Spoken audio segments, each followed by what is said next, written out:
Scene 75, take one. My name's Alberto Miyares. I'm from Queens, New York, and I arrived in Los Angeles, California, downtown, in August of 1987.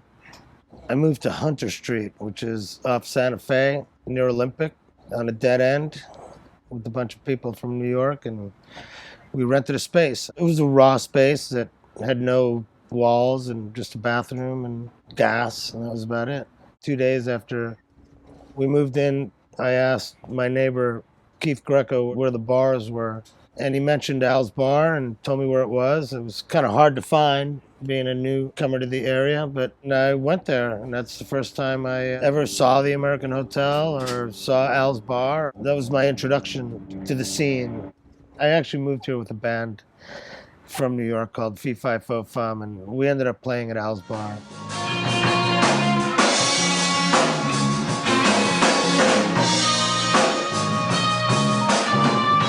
I was a bass player, and my brother was a guitar player, singer. The intent was to come here and get into the Los Angeles music scene. After a few years, they got burned out, and we all went back to New York.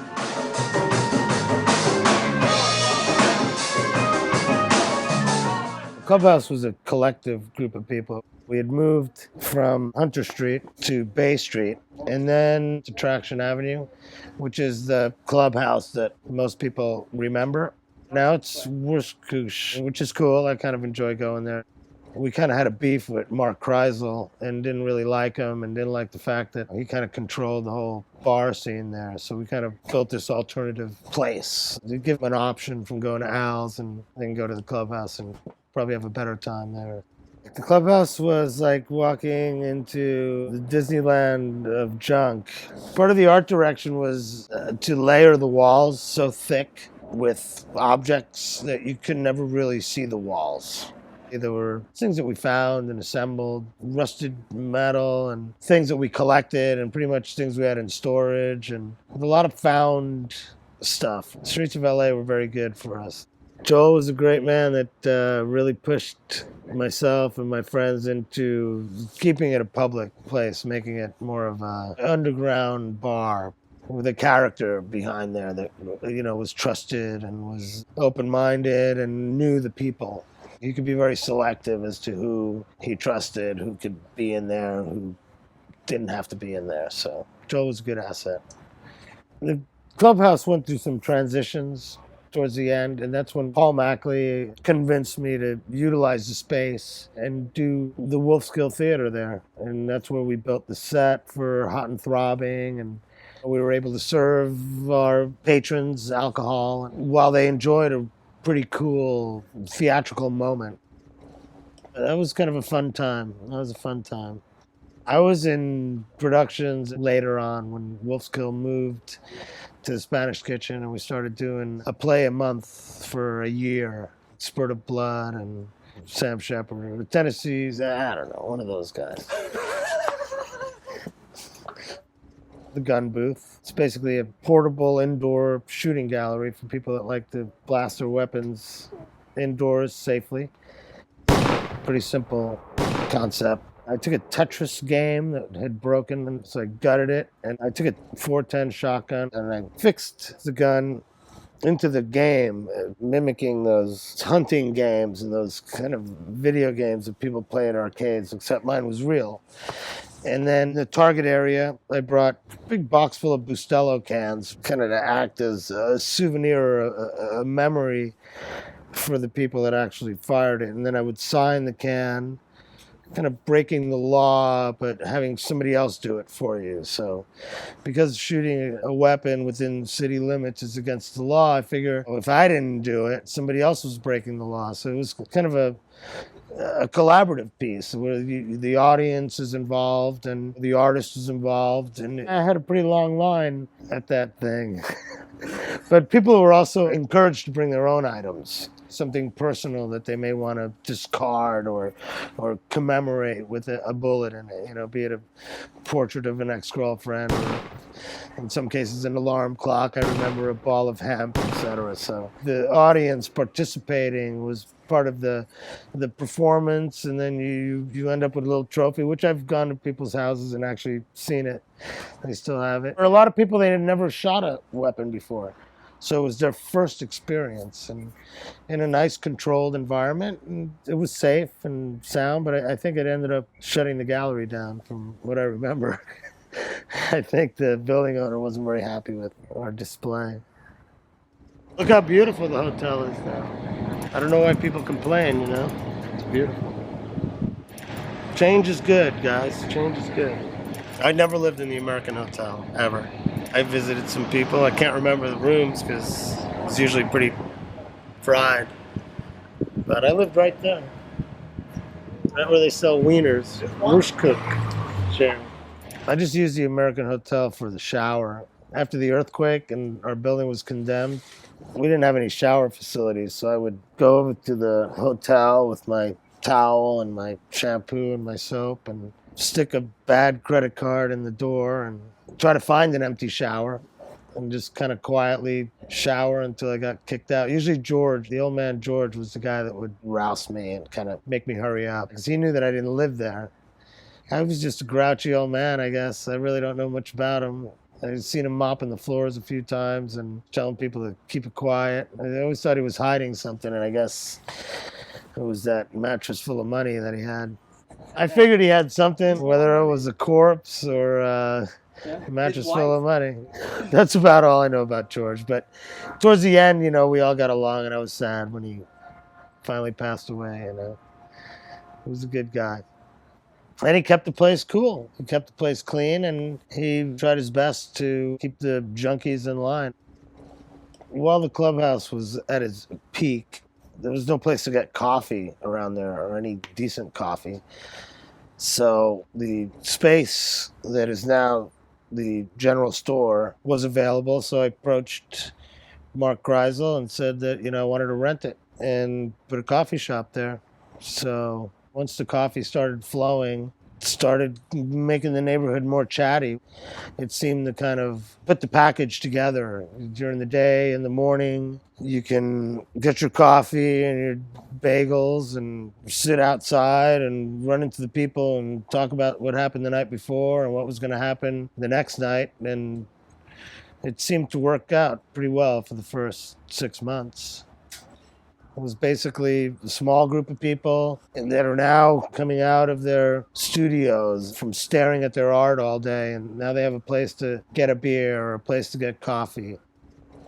Joel Bloom, boy. Where did he start? I walked into his loft with my friends. The first thing he said, "Fuck you, you know. Who are you? What are you doing here?" And I had seen him at the bar, of course. And I was just want a cup of coffee, you know. And he's like, "All right, sit down," you know. And before even really a formal introduction, he was making a cup of coffee and having his dogs jump all over me. We pretty much instantly became friends. And I mean, I know a lot of people talk shit about Joel, but Joel's heart was always there. And usually when I walked in, he would say, "What am I doing there?" I think that's just his personality. That rudeness is actually friendliness. It's love. But I have been there at times when he really did not like someone. The inflection would change. It would be louder, and he had to read his posture. And for the kind of wiry, skinny dude that he was also pretty tough. Joel could take care of himself and take care of himself very well. But the community was his thing. So if you weren't contributing, if you were just sitting at the bench, he would let you know. And I know some people took offense to it because they can't really take it. But he meant what he said, and till the day he died. And now there's the triangle is named after him. So even though they call it a square, it's still the triangle. He must have done something right.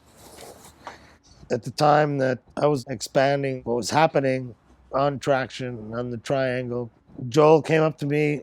He had his checkbook, He goes, well, I want to open up a store. I want in on this. I want a part of this. And I go, yeah, you're going to sell cigarettes and comic books and postcards. I'm going to build you your little booth. And he's like, fine, but I got to give you something. So he wrote me a check for $500 and I cashed it and I built his booth. Nobody lent him any money. Nobody gave him anything. He did it all himself. He had my back. The flamethrowing espresso rod was a collaboration piece.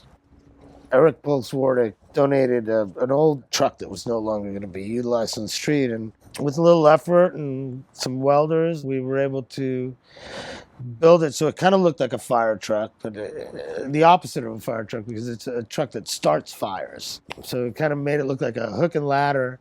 And because it was going to be featured the first time at the Bloom's General Store Coffee Strippers opening, as the fifth wheel on a tractor seat, I mounted an espresso machine where I was able to steam milk, make the espresso, drink it, and toast the town on their first coffee shop. During the day, we were testing, and the cops came before we closed the streets, and they were very adamant. They said, we do not want to see this thing out on the street at all. You just can't do it. But that was before the street was closed. So once the closure happened, we'll roll the clip, please.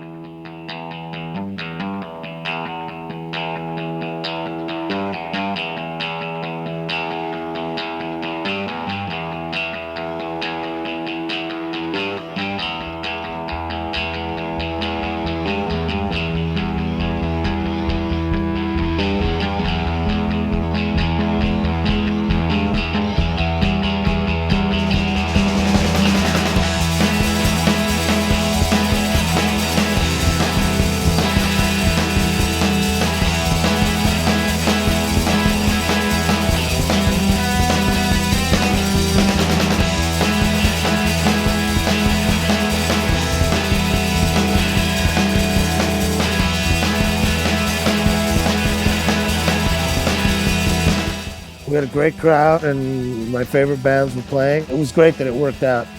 It seems to be a very lasting memory for a lot of people.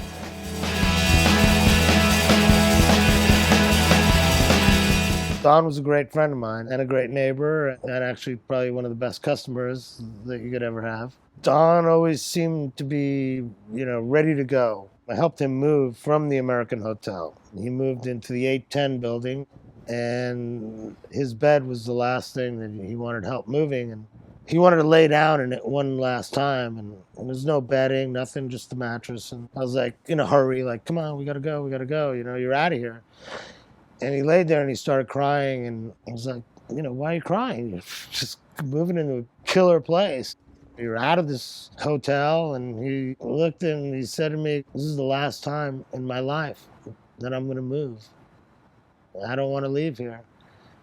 And a few years later, he ended up dying in his new loft. So I think in a way, Don kind of saw himself going, and he will always be missed. He'll always be in my heart. I think if Don was around right now, I'd like to hear what he really thinks about the Arts District, whether we've destroyed it or whether it became something that he was looking forward to. That's something no one will ever know.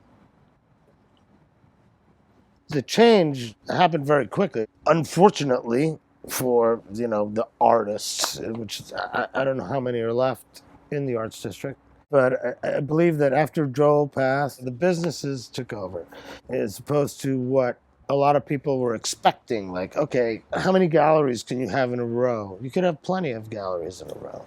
It just didn't happen there. Bars are business, food is business. And to me, the Arts District includes a lot more than just that little corner. Hunter Street was the Arts District. We were all in the Arts District. The Santa Fe Art Colony, on and on and on. So I think it got kind of narrow-minded, closed, and it's really not that important. That's why I love street art so much, because it's just bomb the street, just do it. Try to think outside of the Arts District. It's unfortunate that when I go to the Arts District, I take my kids to go there and go eat. I don't go there necessarily to see a show in the one gallery that's really there. So for the future, I don't know what's going to happen. Can't have a show at the Wiener place because you can't put any holes in the bricks. I'm in a place right now where I'm kind of accumulating material and ideas, assembling the next move, which will be try to bring the desert to the city.